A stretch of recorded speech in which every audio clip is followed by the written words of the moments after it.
Hello la gawazerie, c'est la Gawaz pour une nouvelle vidéo, ou plutôt pour un nouveau podcast. En fait aujourd'hui le thème du podcast c'est voici comment finiront les hommes noirs qui auront vécu la vie de Louga. Je répète, voici comment finiront les hommes noirs qui auront vécu la vie de Louga. Alors déjà, juste pour vous mettre un peu dans le contexte, comme vous le savez tous, je regarde toujours ce que font les Afro-Américains. Et ces derniers temps, en fait, je vois comme certaines vidéos qui ressortent un petit peu. Ce sont des femmes Afro-Américaines qui travaillent dans des nurses, enfin qui travaillent en tant que nurse ou qui travaillent dans des comment dire, dans des maisons de retraite, dans des endroits où, des centres de repos, etc., de convalescence. Et le message qu'elles donnent, qu'elles envoient, en fait, à chaque fois, elles disent que de plus en plus, il y a des hommes noirs en dessous de 50 ans, qui n'ont même pas encore atteint la cinquantaine, et qui se retrouvent dans ces établissements-là. Ils ont 45 ans, ils sont quand même supposés être jeunes à 45 ans, t'es pas non plus vieux, t'es pas non plus brisé par la vie. Et elles disent que de plus en plus, il y a de plus en plus donc d'hommes noirs de moins de 50 ans qui se retrouvent dans ce genre d'établissement pour des problèmes de santé. Alors ça peut être hypertension, ça peut être strike, je crois que c'est des attaques cardiaques, des fois c'est des problèmes aux reins, etc. Enfin, c'est pas mal de situations comme ça.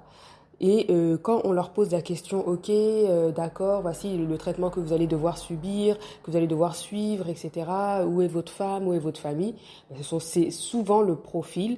Ce sont des hommes noirs qui n'ont pas de femme, qui ont des enfants à droite à gauche, mais comme ils ne se sont pas occupés de leurs enfants, comme ils n'ont pas été des pères présents, effectivement, ils n'ont aucun lien, aucune relation avec leurs enfants.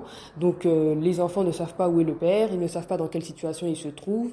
Et comme ils ont vécu la vie de Louga, c'est-à-dire qu'ils ont vécu, on va dire, la gigoloterie, ils ont fait des enfants à droite à gauche, ils ont 3, 4, 5 baby mamas par-ci par-là, ils n'ont jamais été mariés, ils n'ont jamais eu de relation conjugale, ils n'ont jamais eu de relation amoureuse stable, ils se retrouvent un peu abandonnés, un peu à eux-mêmes, avec des problèmes de maladie assez graves, et il n'y a personne pour s'occuper d'eux, il n'y a pas de famille autour, il n'y a rien, il n'y a personne. Et ces femmes, en fait, elles lancent l'alerte en disant, et vous les hommes noirs là, vous avez vécu la vie de, moi j'appelle ça la vie de Louga, là c'est vraiment la vie, vous voyez, la vie ghetto, t'es là, tu fais des enfants à droite à gauche, tu t'es jamais posé, tu t'es jamais marié, t'as jamais eu d'enfants, jamais une famille, t'as fait des enfants à droite à gauche, t'as jamais pris soin d'eux, t'as jamais été présent pour eux, et maintenant, bon, comme t'as vécu la vie de Louga, c'est-à-dire t'as vécu la vie de n'importe quoi, la vie de ghetto, et au final tu te retrouves. T'as même pas encore 50 ans, t'as même pas encore atteint l'âge de la retraite. À 45 ans, normalement, un homme, il est accompli. Tu sais, à 30 ans, t'as quand même, bon, on va dire, t'as fini tes études depuis 5, 6 ans, ça fait quand même 5, 6 ans que t'as de l'expérience professionnelle, t'achètes une maison. Normalement, à 30 ans, voilà, t'achètes une maison, tu te maries, t'as au moins un enfant, ou peut-être t'es en voie d'avoir un enfant, ou t'as peut-être pas encore un enfant, mais tu prévois d'avoir un enfant dans les prochaines années. Et à 45 ans, t'as atteint ton pic, en fait. Normalement, à 45 ans, t'as atteint ton pic. T'es en haut dans ta carrière professionnelle, t'as quand même pas mal d'épargne, t'as pas mal d'investissements, t'es propriétaire de peut-être 2, 3 appartements, t'as une voiture qui est déjà payée, t'as peut-être 2, 3 enfants, t'as une femme, peut-être même des fois, c'est à ce moment-là que tu divorces une première fois parce que bon, t'as quand même 10 ans de relation, 15 ans de relation, et puis bon, voilà, on appelle ça le démon de midi. Parce que à ce moment-là, tu veux un peu plus de fraîcheur dans ta vie, entre guillemets, tu veux une jeunette, parce que tellement tu es bien positionné dans la vie, que voilà, tu veux un peu plus de fraîcheur, tu te dis, bon, ta femme, ça fait trop longtemps que tu es avec elle, etc., tu veux changer, etc. C'est à partir de là qu'on va dire que vient le démon de midi. Mais tu as des hommes noirs, tellement ils ont vécu une vie d'irresponsabilité, ils se retrouvent à 45 ans, ils sont déjà broke. Mais quand on dit broke, c'est pas broke seulement dans les poches, quoi. C'est pas broke financièrement. C'est aussi broke physiquement. Alors qu'à 45 ans, un homme, il est pas encore broke physiquement, quoi. Il est encore, voilà. Et en plus, c'est là qu'il est au sommet dans sa carrière professionnelle. C'est là qu'il est au sommet. C'est là que il commence à se demander s'il s'achète sa Rolex. Voilà, tu vois, c'est là que ça va bien pour lui. Mais les hommes noirs aux États-Unis, en tout cas, de plus en plus, Tu as des femmes noires qui sonnent l'alarme parce qu'elles sont infirmières, parce qu'elles travaillent en tant que nurse, elles travaillent dans des hôpitaux, dans des soins de santé, dans des centres de rétablissement, dans des centres de rétablissement de longue durée, etc. Et de plus en plus, elles sonnent l'alarme, elles disent qu'elles voient des hommes noirs. La clientèle, c'est de plus en plus des hommes noirs de moins de 50 ans, des 45 ans, qui sont sans famille, sans femme, avec des enfants à droite à gauche. Ils se sont jamais mariés, ils n'ont jamais pris soin de leurs enfants, ils n'ont aucune relation avec leurs enfants. Ils sont là, ils sont seuls, célibataires et avec des maladies, des maladies chroniques, quoi, genre de l'hypertension, des crises cardiaques, des problèmes aux reins, toutes sortes de problèmes en fait. Vous voyez? Est-ce que c'est normal ça? Quand on vous parle là, vous êtes là, vous croyez que vous allez être jeune toute votre vie, vous croyez que vous allez être là, vous allez pouvoir être fort toute votre vie, etc. La vieillesse vous guette.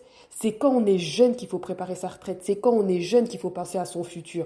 Vous êtes là, vous vivez la vie de louga, vous enchaînez les conquêtes, soi-disant, ouais, moi je suis un beau gosse et tout. Moi je drague, moi c'est comme ci, moi c'est comme ça. Vous avez trois, quatre copines, vous avez des enfants à droite, à gauche. Vous prenez pas soin, vous voulez pas payer les pensions alimentaires, vous vous en fichez de vos enfants, vous n'avez aucune relation avec eux.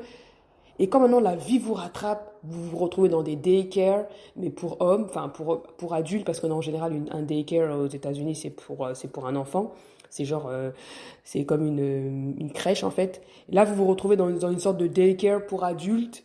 Vous êtes disabled, c'est-à-dire t'es plus fonctionnel, t'es physiquement cassé, broke, dans tous les sens du terme. Et maintenant, ce sont les infirmières, comme on dit au Québec, là, les préposés aux bénéficiaires qui vont venir essuyer tes fesses. Franchement.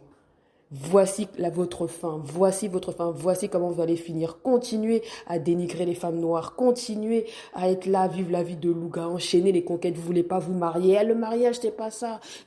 Ceux qui se marient, c'est des, comment vous les appelez là? Je sais pas, vous avez des noms. C'est des hommes roses, c'est des ci, c'est des ça, ouais, faut pas se marier, ouais, t'es célibataire à vie. T'es là, t'enchaînes les conquêtes, t'es là, t'as 3, 4 enfants, tu t'occupes pas d'eux, tu veux pas payer les pensions alimentaires, t'as aucune relation avec tes enfants et tout. Et au final, la vie te rattrape, mais elle te rattrape bien. Tu te retrouves dans un daycare, dans un centre de rétablissement. T'as pas de famille, t'as pas de femme, t'as pas d'enfants, t'as des enfants, mais ils te connaissent pas, ils savent pas où t'es. Et t'es là, et ce sont les préposés aux bénéficiaires qui viennent essuyer ton derrière. Il n'y a personne qui vienne te voir et tu vis, tu finis ta vie dans la misère, dans la broxinance. Franchement, ça c'est votre récompense. Et franchement, ce sont des vidéos ça fait, je crois, ça c'est 2 ou 3 vidéos comme ça que je vois où t'as des femmes noires qui disent, hé, les hommes noirs là, réveillez-vous, réveillez-vous, réveillez-vous. Parce que de plus en plus, les personnes qui fréquentent les patients de ce genre d'établissement, c'est des hommes ce sont des hommes noirs de moins de 50 ans. Et ça, c'est pas normal. Normalement, c'est à 70, 80 ans que t'es broke physique, en fait. Normalement, à 60 ans, t'as encore de la force, t'as encore de la vigueur. Alors, c'est sûr que t'es pas un jeune homme de 30 ans, de 20 ans, mais t'es encore, physiquement, t'es encore valable. Moi, j'en vois, je vis au Canada et tout, je vis au Québec, et même si je vis pas au Québec, même si je vivais pas, les personnes de 60 ans, elles sont pas cassées. C'est à partir de 70 ans, et des fois c'est 70, 80. Moi, j'en ai vu, je travaille comme je vous ai dit, je travaille dans le monde de la finance, je travaille en banque finance, et bon, là où je vis, c'est beaucoup des personnes âgées. Et t'en as, alors c'est quand même des exceptions, mais t'en as à 70 ans, 80 ans, ils font encore du sport, c'est des exceptions. Mais à 60 ans, je suis désolée parce que chez nous, ici au Québec, l'âge de la retraite, c'est à 65 ans, et tous les gens sont fonctionnels. Alors je dis pas qu'ils sont là en train qu'ils peuvent soulever des artères et commencer à faire des marathons, etc. et tout. Bon, ça existe, hein, je dis pas que c'est pas possible, mais ils ont peut-être pas la même force que quand ils étaient plus jeunes. Mais à 65 ans, t'es pas supposé être broke, cassé physiquement en fait.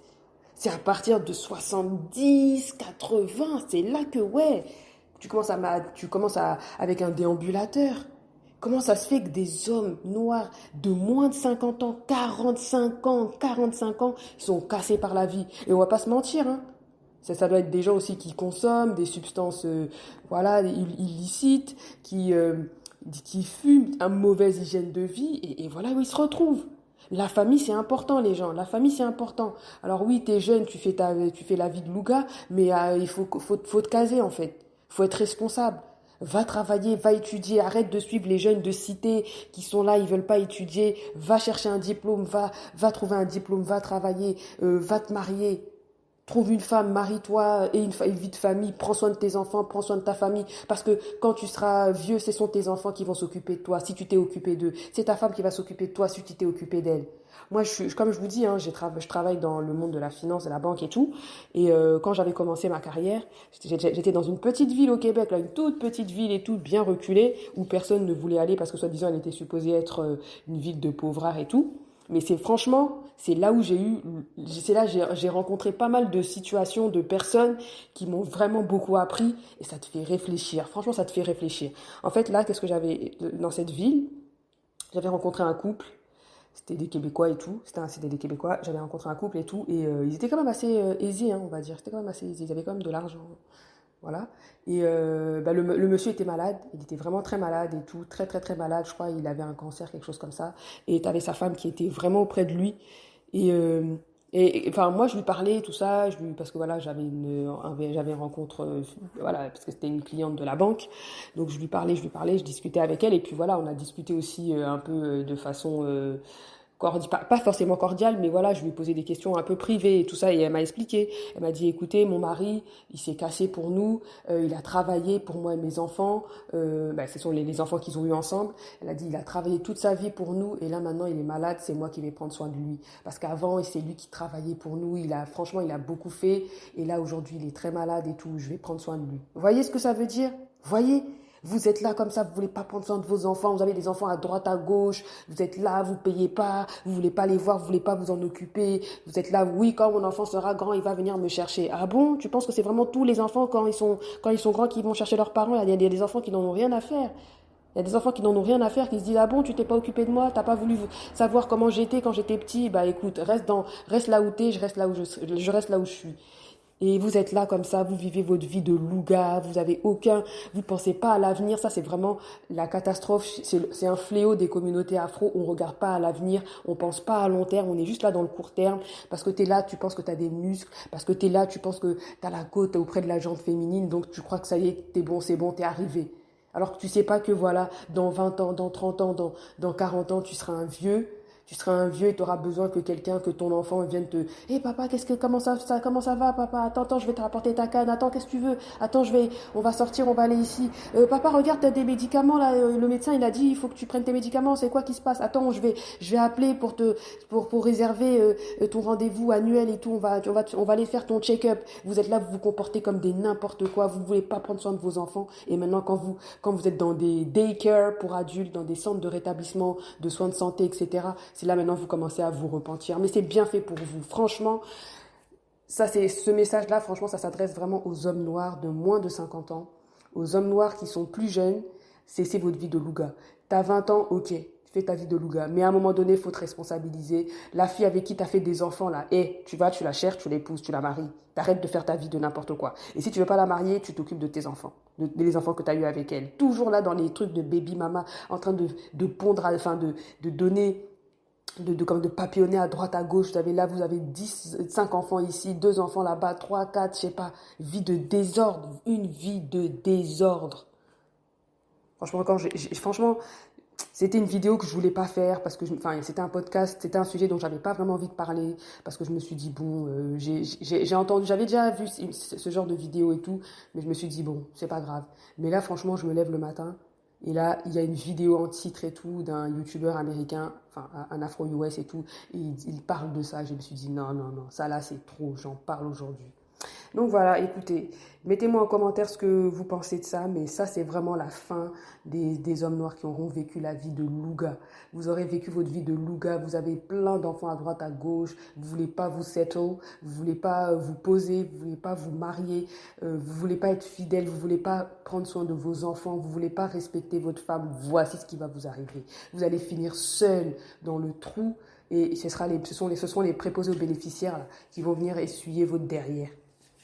Hein? C'est ça que vous faites. Et puis, franchement, en tout cas, c'est pour vous là-bas. Comme on dit là, c'est pour vous là-bas, comme disent les Camerounais. J'aime bien cette expression. C'est pour vous là-bas. Ça veut dire que ça vous concerne. Ça ne me concerne pas. Parce que les femmes en général, hein, on va se dire la vérité, les femmes en général, même si elles sont baby mama, en général, elles se battent. surtout les femmes noires, ça on peut le dire, elles se battent. Quand je dis elles se battent, c'est-à-dire qu'elles font tout pour y arriver, prennent soin de leurs enfants. Alors personne n'est parfait, ça c'est sûr et certain, personne n'est parfait, il y a des erreurs effectivement, mais elles font tout pour y arriver, elles prennent soin de leurs enfants et en général, les enfants sont le plus souvent attachés à leur maman et quoi qu'il arrive, ils viennent voir leur mère, surtout les enfants noirs.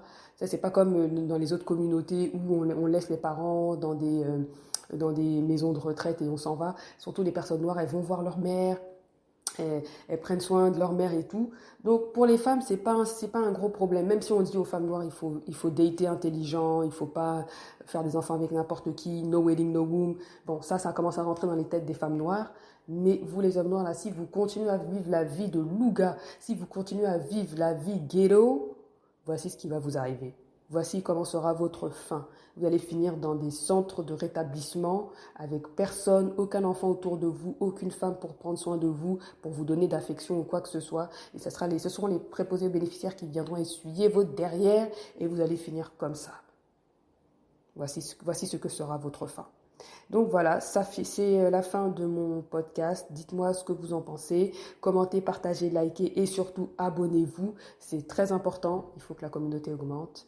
Et je vous dis à la prochaine pour un prochain podcast. Bye!